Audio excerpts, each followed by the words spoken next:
Okay, so had I done this Halloween ranking last year like I wanted to, this film we're about to talk about this evening would certainly have been in the top 5, no questions asked. That's how quickly things can change in the scary world of horror fandom. But as we sit here today, we find this movie, it's ranked 9th in our list. And it's the culmination of a controversial, highly debated Thorn saga. For those of you who know Michael Myers and Halloween, you know that word Thorn is kind of a dirty one for this franchise. Now, if you didn't think that Michael stalking and killing his own bloodline was bad enough, how about we throw a cult of druids / doctors into the mix? And that's not even half. That's not even half of what this movie does. But we're here. Let's light a few candles and sit down for discussion about 1995's Halloween, The Curse of Michael Myers.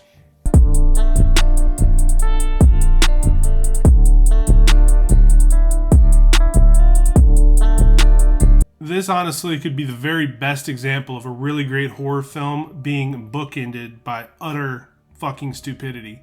And we open up with the sound of a woman begging Michael not to hurt her because that's ever worked. We also get a weird sound effect that we would hear off and on throughout this film of like a girl screaming mixed with what must have been an eagle screaming.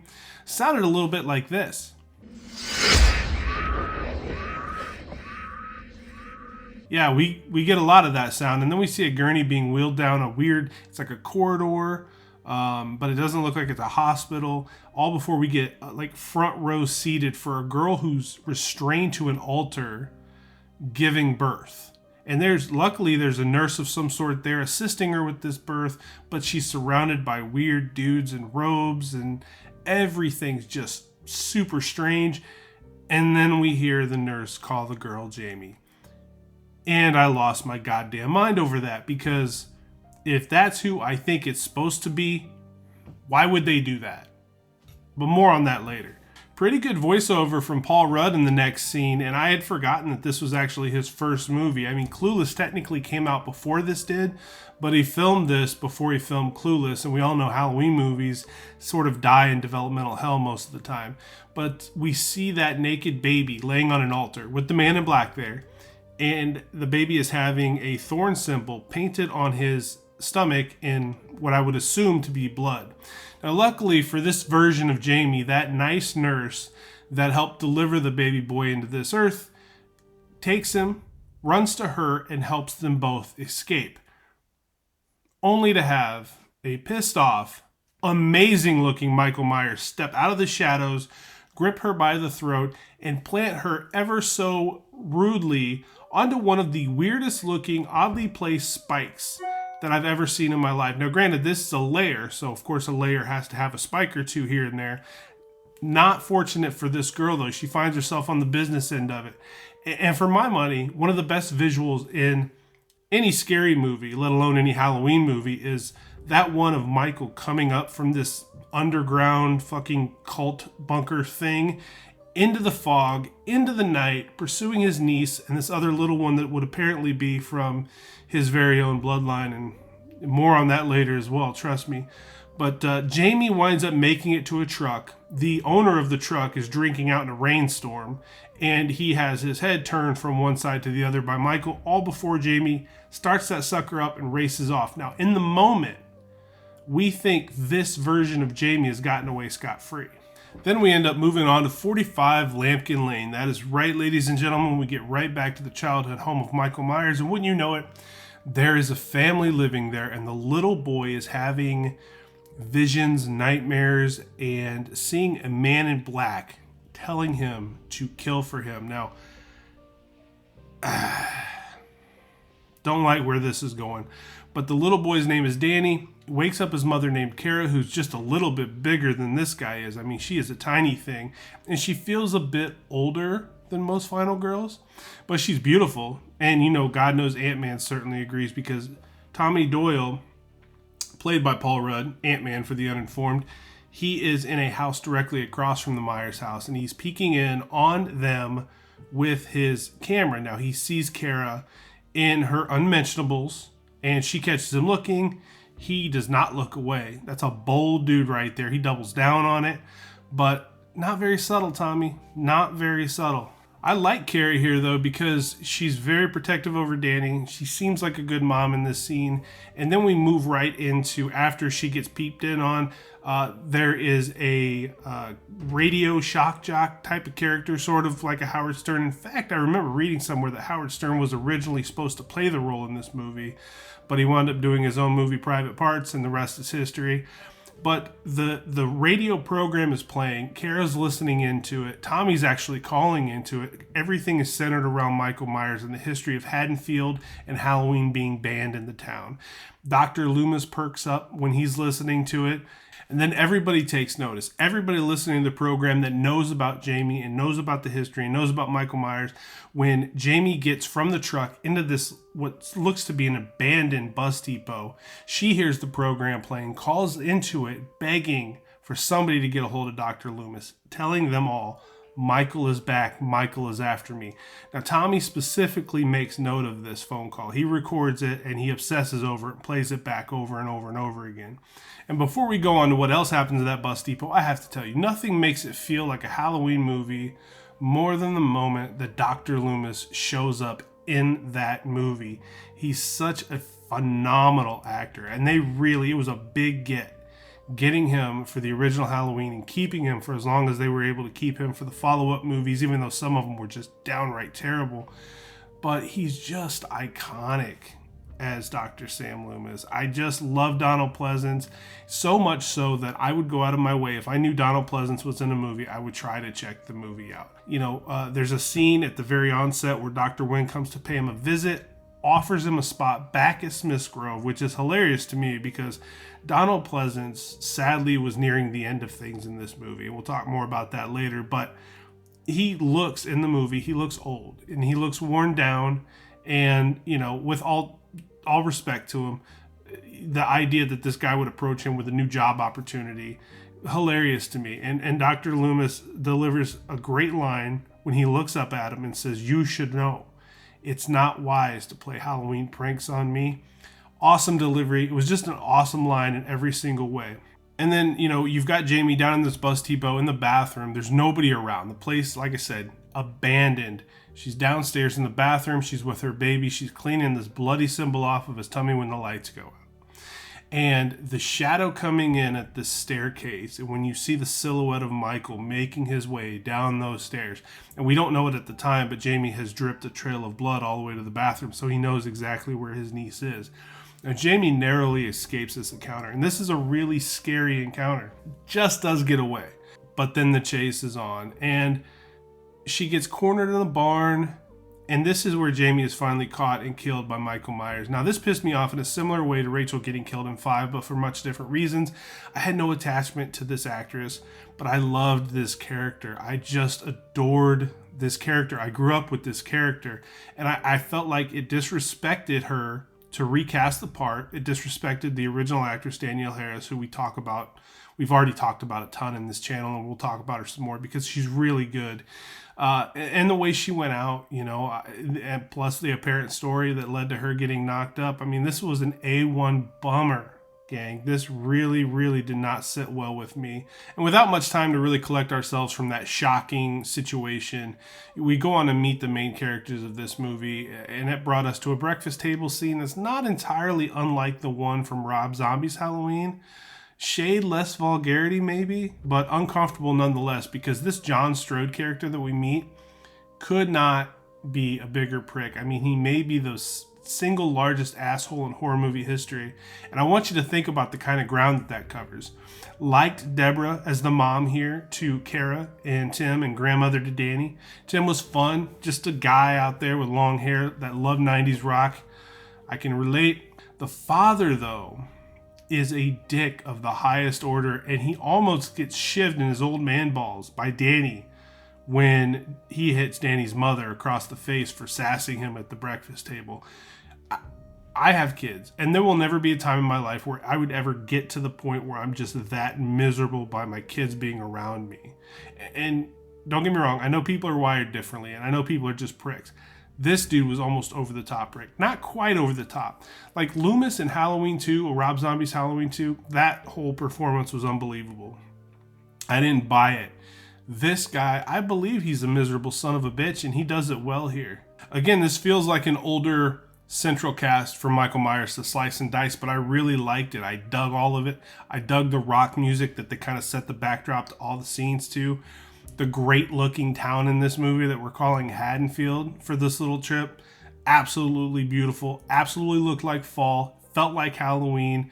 They nailed a lot of aspects of this movie.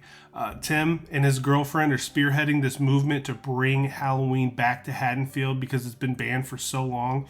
And I love that they addressed that. I love that they brought up the fact that there were so many tragedies centered around this holiday in this town that they had to do away with it. They felt like if they did away with it, Boogeyman's not going to come back. And it's kind of ironic because they're working so hard to bring this holiday back. Guess who comes right back with it? Very, very cool aspect of this film.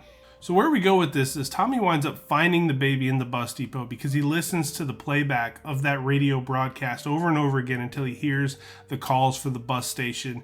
And he winds up going there, follows the trail of blood, finds the baby, runs into Dr. Loomis at the hospital, explains not only the baby, but there's also a family living in the Myers house. So both of these guys know Michael Myers is back, and this leads to Tommy to intervene and try to get close to Kara and her son in hopes of saving them. All of this winds up with a showdown at Smith's Grove Sanitarium with the fate of Jamie's baby and our beloved Dr. Loomis hanging in the balance. And there's a bunch of druids and a bunch of doctors and a bunch of weird shit that happens along the way. That being said,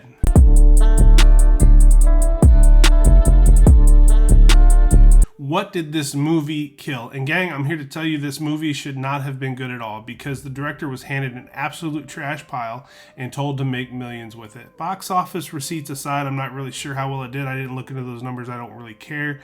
This Michael Myers is scary as hell. You know, he's played by George P. Wilbur. And honestly, this is probably the most imposing Michael Myers not named Tyler Mane in the entire series. The brutality is here. Nothing we had seen up until this point was quite as vicious. And if you need an example, go back and watch the scene where Michael dispatches half a dozen doctors with a surgical machete amidst a strobing light. It's one of the really, really cool scenes. Leads to one of the really tense chases down a corridor where he's also after Tommy, Kara, Danny, and the baby, but then some pesky doctor gets in the way and he's just collateral damage. All that to say, that leads us to the fear factor of this movie. No, we're not talking about Joe Rogan. He's busy making millions on a podcast. We're talking about how scary things got in Curse of Michael Myers. And there's so many set pieces and scenes that are just tense and harrowing. You know, Michael stalking Deborah through his old house. Once she sees that the axe that she's picked up and placed in a tote and brought inside, as she comes downstairs, she sees that axe is no longer there. And this, of course, is after Dr. Loomis has showed up, paid her a visit, and told her about the evil that used to live in this house. Then she winds up trying to escape through a bunch of laundry in the backyard, pulls aside the wrong sheet, and there is Michael sitting there with an axe, ready to take care of business. Such a cool scene. And I know the mask doesn't change. It's just a mask. But he looks pissed in that scene when he's looking down on her with that axe. Very, very good stuff. Kara looking through Tommy's window. You know, Tommy eventually gets them back over to his place. And that dude moves fast because he meets this girl. And 15 minutes later, he's got her back at the crib. But she's looking out through his window at her house, seeing Tim's girlfriend laying there in bed after the business just got taken care of. And Michael comes out and kills her. Very brutally, slow motion for some reason, but it was a really effective, very scary kill. And then, you know what she sees after she sees that? She moves that camera down and she sees her little boy walking across the street to walk into that house where Michael Myers just murdered somebody. That is just fucking insane to me. As a father, I would have dove through that window. They just do horror so well in this movie. I thought they did great. You know, you get to the point where Kara is in the house trying to get Danny out. And then she has to deal with Michael finding her, bearing down on her, and chasing her through the house. Now, he's walking, thank God. They didn't change that. But That whole thing is just beautifully shot. It's very, very tense and scary. We get one of those throwback scenes to where Danny and Kara finally make it out of the Myers house, and they're running across the street to get back into Tommy's place, and Michael is slowly walking after them. Very similar to 1978, Laurie trying to get back over to Tommy and Lindsay while Michael is chasing her. Very well done. And then there's the scene, I'm sorry, I'm going to go off on a bit of a tangent, but when Tommy's in Smith's Grove, and Kara's locked away in a room, and Tommy's got to go get the fire extinguisher and try to break that knob so we can get the girl out of there and they can bail. And then Michael steps out into that hallway and then looks at Tommy. Now, the twitching thing Paul Rudd does is a little weird, but that scene, fantastic. Absolutely dug it.